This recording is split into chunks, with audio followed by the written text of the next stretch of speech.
السلام علیکم۔ عشق میں مر جاواں قسط نمبر 2۔ انابیہ اس وقت اپنے بھیا کے ساتھ بیٹھی ہوئی کوئی ناول پڑھ رہی تھی، جبکہ تیمور اپنے کسی کیس پر کام کر رہا تھا۔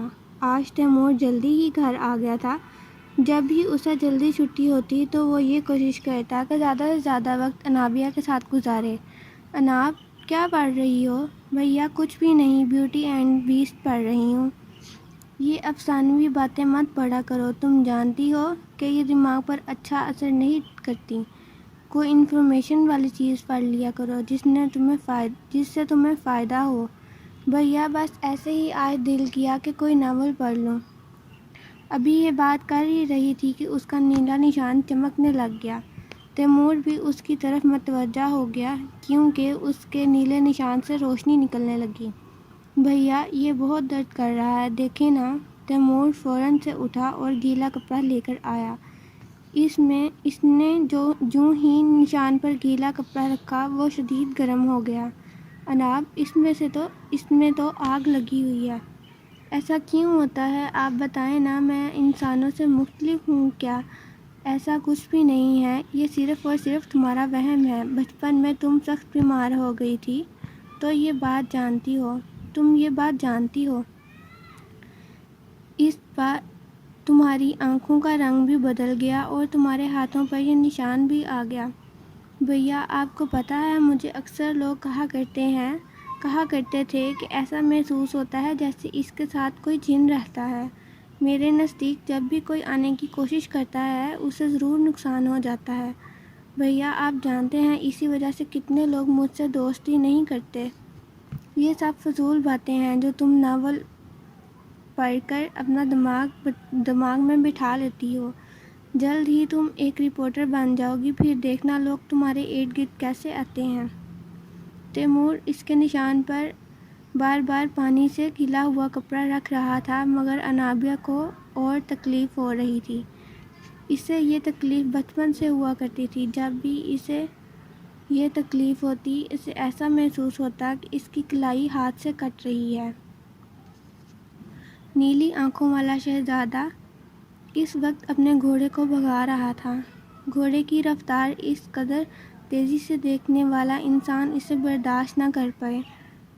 اس نے جوں ہی گھوڑا روکا، اس کے ہاتھ میں پکڑی ہوئی گھوڑے کی نیل سے اس کی کلائی پر نشان پڑ گیا۔ اسے ذرا سی تکلیف ہوئی، مگر یہ جانتا تھا کہ اس کی شہزادی کو اس سے زیادہ تکلیف ہوگی۔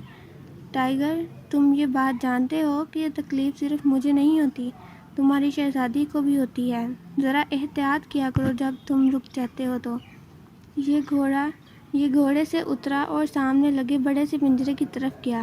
اس میں درمیان میں بیٹھا ہوا بڑا سا شیر اسے دیکھتے ہی اس کی طرف آیا۔ شیرو، کیسے ہو تم؟ یہ پنجرے کا دروازہ کھولتے ہی اندر چلا گیا۔ شیر فوراً اس کی طرف آیا اور اپنا سر جھکا کر اس کا استقبال کیا۔ میں جانتا ہوں تم بہت خوش ہو آج 21 سال بعد تم جانتے ہو، مجھے اس بات کا یقین ہو چکا ہے کہ تمہاری شہزادی بہت جلد میرے پاس آنے والی ہیں۔ کل میں ان سے ملا تھا۔ تم جانتے ہو وہ اتنی کمزور ہو چکی ہیں، اپنا بالکل خیال نہیں رکھتی۔ یہاں پر آئیں گی تو انہیں میں کوئی کام نہیں کرنے دوں گا۔ ویسے بھی وہ کام کیا کریں گی؟ ان کا کام صرف اور صرف حکم چلانا ہے۔ وہ نہ صرف ہمارے دل کی ملکہ ہیں بلکہ ہمارے لوگوں کی بھی۔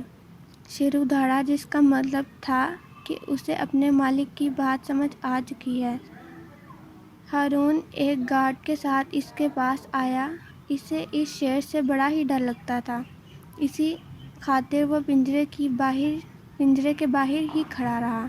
سردار، آپ کو بڑے سردار نے یاد کیا ہے۔ ابھی ہارون، جی سردار، وہ آپ کے منتظر ہے۔ آپ جانتے ہیں کہ دربار لگ چکا ہے اور انہوں نے آپ سے کوئی خاص معاملہ شیئر کرنا ہے۔ ٹھیک ہے، میں آتا ہوں، تم لوگ جاؤ۔ یہ شیرو کی طرف بڑھا اور اس کے سر پر ہاتھ پھیرا۔ شیرو، اب میں تم سے تبھی ملنے آؤں گا جب میری ملکہ میرے ساتھ ہوں گی۔ شیرو اس کے آگے پھر جھکا اور یہ باہر نکل گیا اور پنجرہ بند کر دیا۔ یہ اپنے گھوڑے کے اوپر بیٹھا اور اس کا رخ محل کی طرف کر دیا۔ محل میں آتے ہیں بہت سارے لوگ اس کے آگے جھکے، یہ مغرورانہ چال چلتے ہوئے دربار کی طرف جانے لگا۔ اس وقت یہ خوبصورت سفید رنگ کے کلف والے کرتے میں ملبوس تھا۔ میری آنکھیں سفید رنگ کو مات دیتی ہیں۔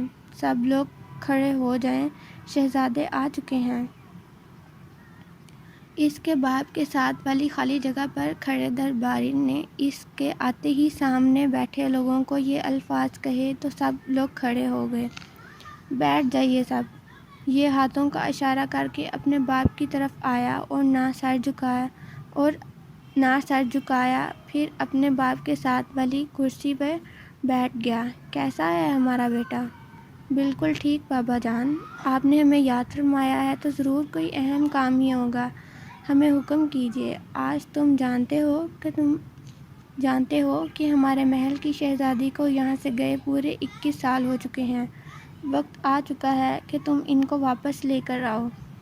ہمیں اس محل میں اب تمہارے بچوں کو دیکھنا ہے۔ اب تو وہ ماشاءاللہ سے بڑی ہو چکی ہیں، اپنی ذمہ داریاں بخوبی نبھا لیں گی۔ تم جانتے ہو کہ اگر وہ یہاں نہ آنا بھی چاہیں تو تم انہیں لے کر آؤ گے، اور وہ اس محل کی شہزادی ہیں۔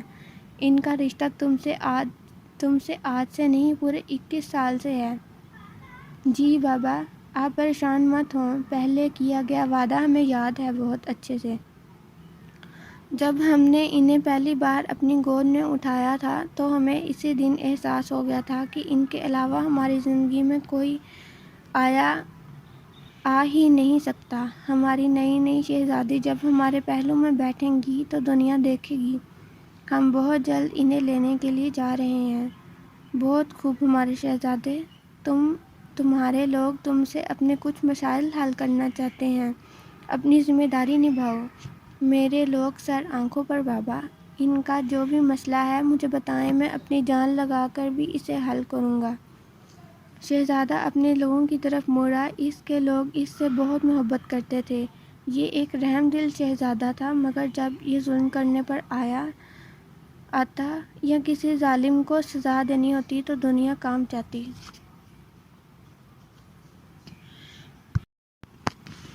شجاع خان اس وقت انابیہ کے ساتھ بیٹھے ہوئے تھے۔ دونوں باپ بیٹی بہت اہم بات پر بحث کر رہے تھے۔ انابیہ اپنے باپ کو یہ بتا رہی تھی کہ ارمان واپس آنے والا ہے اور وہ اس کے ساتھ اپنے علاقے زیارت جانا چاہتی ہے۔ ارمان اس کی پھوپھی کا بیٹا تھا۔ اس کی پھوپھی بلوچستان زیارت میں رہتی تھیں۔ انابیہ، ہم نے آپ سے کتنی مرتبہ کہا ہے کہ وہاں جانے کی ضد مت کیا کریں، وہاں پر اب ہمارا کوئی باقی نہیں۔ آپ ایسے کیسے کہہ سکتے ہیں بابا؟ ہم بلوچستان کے ہیں، آپ یہ بات جانتے ہیں۔ ہم یہاں آ کر بس گئے ہیں، اس کا مطلب یہ نہیں کہ ہم اپنے صوبے کو بھول جائیں۔ مجھے اپنا علاقہ دیکھنے کا بہت شوق ہے۔ جب بھی آپ سے کہتی ہوں، آپ بات کو ٹال جاتے ہیں۔ شجاع اس کی بات کو جلدی سے ختم کرنا چاہتے تھے۔ وہ انابیہ کی اس بات کو ہمیشہ ہی ٹال دیتے۔ انابیہ بچپن سے اپنے علاقے میں نہیں گئی تھی، جبکہ اس کے والد اور تیمور ہر دوسرے مہینے وہاں جایا کرتے تھے۔ مجھے نہیں پتا بابا، میں نے وہاں جانا ہے۔ میرا بیٹا، آپ بہت ضدی ہو گئی ہیں۔ آپ کی والدہ کے بعد آپ کو سنبھالنا ہمارے لیے انتہائی مشکل ہو چکا ہے۔ بابا، ہم صرف آپ سے یہ بات کہہ رہی ہیں کہ ہم زیارت جانا چاہتے ہیں۔ دادی جان ہمیں بتاتی ہیں وہاں کے بارے میں۔ وہ ہمیں یہ بھی بتا رہی تھیں کہ وہاں پر جو خاندان آباد ہیں وہ ہمارے علاقے میں پچھلے 1000 سال سے حکومت کر رہے ہیں۔ تمہیں اس سب سے کچھ لینا دینا نہیں ہونا چاہیے بیٹا۔ ارمان آئے گا تو میں اس سے خود بات کر لوں گا کہ تمہیں فضول قسم کی باتیں تمہارے ساتھ مت کیا کرے۔ بابا، میں آپ سے بات نہیں کروں گی، آپ میری کوئی بات نہیں مانتے۔ بابا کی گڑیا، ایسے ناراض نہیں ہوتے۔ کبھی کبھی والدین جو بات کہتے ہیں وہ آپ کی بھلائی کے لیے ہوتی ہے۔ پھر آپ مجھ سے وعدہ کریں کہ آپ خود مجھے زیارت لے کر جائیں گے۔ ٹھیک ہے میری شہزادی، ہم آپ کو زیارت لے کر جائیں گے۔ اپنے کزن کا انتظار کر رہی تھی، اس کے ساتھ ہی سارا کھڑی تھی۔ لینڈ کروزر ان کے کار پورچ میں آ کر رکی۔ اندر سے نکلنے والا شخص انابیہ کا بہترین دوست تھا۔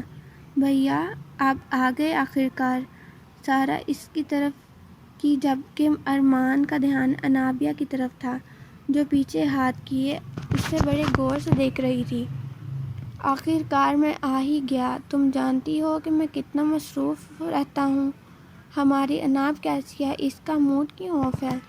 بھیا آپ تو جانتے ہیں کہ اس نے آپ سے پچھلے ماہ بھی کہا تھا کہ آپ یہاں چکر لگائیں مگر آپ کو وقت نہیں ملا، اسی لیے اس نے مجھ سے کہا تھا کہ اس دفعہ جب ارمان بھیا آئیں گے تو یہ ان سے بات نہیں کرے گی۔ ارمان ہنستے ہوئے انابیہ کی طرف آیا، جیسے بات نہیں کرے گی جب یہ دیکھے گی کہ میں اس کے لیے کتنا کچھ لے کر آیا ہوں۔ انابیہ اس کی بات سن کر فوراً اس کی طرف آئی، کیا لائے ہیں آپ میرے لیے بھیا؟ مورے نے تمہارے لیے خصوصاً بلوچی لباس بھیجے ہیں، تمہیں بہت پسند ہے نا؟ تھینک یو بھیا، آپ کو پتہ ہے میری یونیورسٹی میں فیئر ویل پارٹی ہوگی، میں نے سوچا تھا کہ اچھا سا بلوچی ڈریس پہنوں گی۔ یہ تو بہت اچھی بات ہے، پھر تمہارا مسئلہ حل ہو گیا۔ ارمان گاڑی کی طرف مڑا اور گاڑی میں سے ڈھیر سارے بیگ لے کر سارا اور انابیہ کو پکڑائے۔ میرے لیے بھی کچھ ہے یا آپ صرف اس کے لیے لائے ہیں؟ تمہارے لیے بھی ہے میری بہن، بہت کچھ۔ مجھے اندر جانے دینا ہے یا نہیں؟ مجھے اندر جانے دینا ہے یا یہاں پر ہی کھڑے رکھنا ہے؟ میں بڑا سفر طے کر کر آیا ہوں۔ سوری بھیا، آ جائیے اندر۔ نیلی آنکھوں والا اجنبی ٹیبل پر بیٹھا ہوا تھا، اس کے سامنے گلاس میں لیمن جوس پڑا ہوا تھا جبکہ اس کے ارد گرد لوگ شراب سے مدہوش پڑے ہوئے تھے۔ یہ یہاں آج کسی خاص مقصد کے لیے آیا ہوا تھا۔ ایسی جگہوں پر یہ کبھی نہیں آیا تھا۔ یہ جانتا تھا کہ جس قبیلے سے تعلق رکھتا ہے وہاں کے سردار ہونے کی حیثیت سے اسے ان برائیوں سے دور رہنا ہے۔ اگر یہ اچھا انسان نہیں ہوگا تو اس سے اس کا مرتبہ چھین لیا جائے گا۔ ہائے بیوٹیفل، آج یہاں کیسے آنا ہوا؟ ایک لڑکی جس کے کپڑے دیکھ کر ہی اسے کوفت ہو رہی تھی وہ اس کے پاس آئی اور اس کے شانوں پر ہاتھ پھیرتے ہوئے بولی، برائے مہربانی مجھ سے بات نہ کی جائے تو بہتر ہے۔ کیوں، کیا تم کوئی دوسری دنیا کی مخلوق ہو؟ نیلی آنکھوں والا یہ شہزادہ ہنسا، اس کی آنکھوں میں ایک خوفناک چمک آ گئی۔ مجھے جو بھی سمجھ لو مگر جو میرے قریب آتا ہے وہ جل جاتا ہے، یہ بات یاد رکھو۔ اس لڑکی نے بڑی بے باکی سے اس کے چہرے پر ہاتھ پھیرا، مجھے آگ سے کھیلنے کا شوق ہے۔ یہ وہ آگ نہیں جسے دیکھ کر انسان جل جائے، یہ آگ ایسی آگ ہے جو کسی کو لگ جائے تو وہ زندہ نہیں رہتا، اپنی آخری سانس گنتے ہوئے بھی وہ اپنی موت کو پکارتا ہے کہ اسے جلدی موت آ جائے۔ وہ لڑکی اس کی باتیں سن کر تھوڑی خوف زدہ ہو گئی، پھر خود ہی اسے چھوڑ کر پیچھے چلی گئی۔ اچانک اس نیلی آنکھوں والے شہزادے کو محسوس ہوا کہ وہ جس کام کے لیے یہاں آیا تھا وہ پورا ہونے والا ہے۔ یہ اپنی جگہ سے اٹھا اور اس بار کے پچھلے روم کی طرف چلا گیا۔ اندر سے ایک شخص نکل رہا تھا۔ لڑکی نے بھی شراب پی رکھی تھی اور اس نے بھی ہیلو مسٹر کرمانی۔ یہ شخص اس کی نیلی آنکھوں والے شہزادے کی طرف مڑا اور پہچاننے کی کوشش کی۔ تم مجھے نہیں جانتے مگر میں تمہیں بہت اچھے سے جانتا ہوں، مجھے جاننے کی کوشش مت کرنا، اگر تم مجھے جان گئے تو تمہاری موت بہت مشکل ہوگی۔ یہ کہنے کے ساتھ ہی اس نے مسٹر کرمانی کو بازو سے پکڑا اور اپنے ساتھ باہر کی طرف لے گیا۔ اس کی گرفت میں اتنی طاقت تھی کہ مسٹر کرمانی مضبوط مرد ہونے کے باوجود بھی اپنے آپ کو چھڑوا نہ سکے۔ آج تمہیں یاد آئے گا کہ معصوم لوگوں کی زندگی برباد کیسے کرتے ہیں۔ تم بہت آسانی سے لوگوں کو نوچ کھاتے تھے نا، آج میں تمہارا وہ حال کروں گا کہ تمہاری آنے والی 7 نسلیں یاد رکھیں گی۔ اس شہزادے نے اس شخص کو بالوں سے پکڑا اور دیوار سے دے مارا۔ اس کے ایک ہی وار سے اس شخص کا سر خون سے بھر گیا۔ تم جانتے ہو مجھے دھوکہ دینے والے لوگوں سے نفرت ہے۔ میرے قانون میں صرف 2 چیزیں ہی پائی جاتی ہیں، وفاداری یا غداری، اور وفاداری کا انعام بہت اعلیٰ ہوتا ہے جبکہ غداری کا انجام موت۔ اس شہزادے نے اس شخص کو اتنا مارا کہ اس کی آخری سانسیں بھی لینا مشکل ہو گیا۔ اس شہزادے کا ساتھی بابر اس کے پاس آیا۔ کیا کرنا ہے اب اس کا میرے شہزادے؟ اس نے جن معصوم لوگوں کو تڑپا کر مارا ہے انہی کے علاقے میں بیچ چوراہے پر اس کی لاش لٹکا دو۔ یہاں بڑے لوگوں کو ہی انصاف ملتا ہے، معصوم لوگوں کو نہیں۔ اور جب لوگ اس کی لاش دیکھیں گے تو انہیں احساس ہوگا کہ ان کا انجام بھی یہی ہوگا اگر وہ معصوم لوگوں کی زندگیاں نوچیں گے۔ اسے عبرت کا نشان بنا دو اور اعلان کروا دو کہ یہ سردار کا حکم ہے کہ معصوم لوگوں کے ساتھ زیادتی کرنے والا سردار کے ہاتھوں ہی مرے گا۔ یہ کہتے ہیں یہ شہزادہ یہاں سے ہٹ گیا۔ آج یہ کوئی پہلا انسان نہیں تھا جسے اس نے اس انجام تک پہنچایا تھا۔ تیمور اپنے والد کے ساتھ بیٹھا ہوا کیس ڈسکس کر رہا تھا۔ آپ جانتے ہیں یہ چھوٹی بچی ہے، اس کی عمر محض 4 سال ہے۔ جس طریقے سے اس کے ماں باپ کا انتقال ہوا ہے مجھے یقین ہے اس کا قتل بھی ایسے ہو جائے گا۔ بابا میں چاہتا ہوں اس بچی کو اڈاپٹ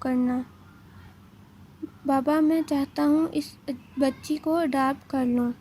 بیٹا آپ جانتے ہیں کہ ابھی آپ کی شادی نہیں ہوئی۔ آپ کی آنے والی بیوی اگر اس بچے کو اپنی بیٹی نہ تسلیم کرے تو بابا کو اس کو بیٹی سے بڑھ کر پیار دے گی۔ مجھے پورا یقین ہے۔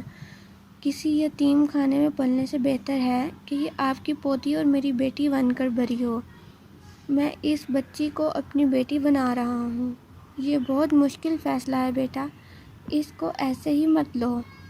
اگر تم کسی بچے کی ذمہ داری لے رہے ہو تو اسے پورے دل سے نبھانا ہے۔ آپ پریشان مت ہوں بابا، میں اسے اپنی بیٹی ہی بنا کر رکھوں گا۔ بابا انابیہ آج کل بلوچستان جانے کی بہت ضد کر رہی ہے، آپ اسے جانے کی اجازت دے دیں۔ آپ جانتے ہیں کہ وہ بہت بار ہم سے اس بات کی خواہش کر چکی ہے۔ اب وہ ہمارا آبائی گھر دیکھنا چاہتی ہے۔ شجاع خان نے اس کی بات پر سر اٹھایا۔ کون نہیں چاہے گا کہ اس کی اولاد اپنے آبائی گھر کو جانے؟ اگر بیٹا کوئی وجہ ہے جس کی وجہ سے میں اسے منع کرتا ہوں، کچھ ہی عرصے میں تمہیں وہ وجہ بتا دوں گا۔ مجھے امید ہے بابا کہ اب جلد ہی بچپن کا وہ راز مجھے بتا دیں گے جس کی وجہ سے ہماری بچی کے ہاتھ پر نشان ہے۔ میں تمہیں بتا دوں گا، مجھے اب وہ بات یاد مت کرواؤ۔ شجاع خان کی آنکھوں میں وہ بات سوچ کر ہی خوف آ گیا، مگر بیٹے کے سامنے وہ اپنا خوف ظاہر نہیں کرنا چاہتے تھے۔ ہارون اپنے سردار کا انتظار کر رہا تھا۔ یہ مزار میں کھڑا ہوا تھا جبکہ بہت سارے گارڈ بھی اس کے ارد گرد تھے۔ ہارون سردار کو آنے میں کتنا وقت ہے؟ بس آ ہی گئے ہیں سردار۔ نیلی آنکھوں والا شہزادہ چلتا ہوا مزار کے اندر آیا۔ اس کے ہاتھ میں بڑی سی ایک خوبصورت چادر تھی۔ ہارون حکم دے دو اس پورے علاقے کو، اس پورے مزار کو سجا دو، تمہاری سردارنی آنے والی ہیں۔ جس دن وہ اس مزار میں قدم رکھیں گی وہ کبھی واپس نہیں جا سکیں گی۔ ان کے ساتھ ہمارا 21 سال کا وعدہ پورا ہو جائے گا۔ جس دن وہ اس مزار میں اپنا پہلا قدم رکھیں گی تم سب لوگ جانتے ہو وہ کتنی جلدی یہاں آنے والی ہیں۔ ان کے استقبال کے لیے پورا شہر سجایا جائے اور جب وہ یہاں آئیں تو ان کا استقبال پھولوں سے کیا جائے۔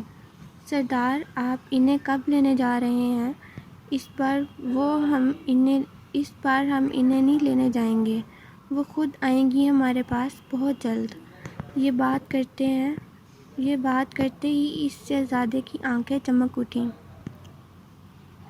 انابیہ ارمان کے ساتھ بیٹھی ہوئی تھی۔ ارمان بھیا پلیز آپ مجھے بلوچستان لے جائیں نا۔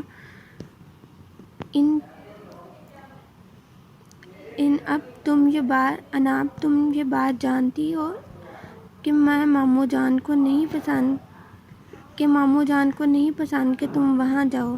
بھیا آپ کو پتہ ہے بابا اور بھائی نے کچھ عرصے کے لیے باہر جانا ہے۔ ہمارے پاس پورے 2 ہفتے ہوں گے۔ میں پھوپھی سے ملنا چاہتی ہوں۔ پلیز آپ مجھے لے جائیں نا، کسی کو پتہ نہیں چلے گا۔ دادی جان کو بھی ہم اپنے ساتھ ہی لے جائیں گے، وہ کسی کو کیا بتائیں گی؟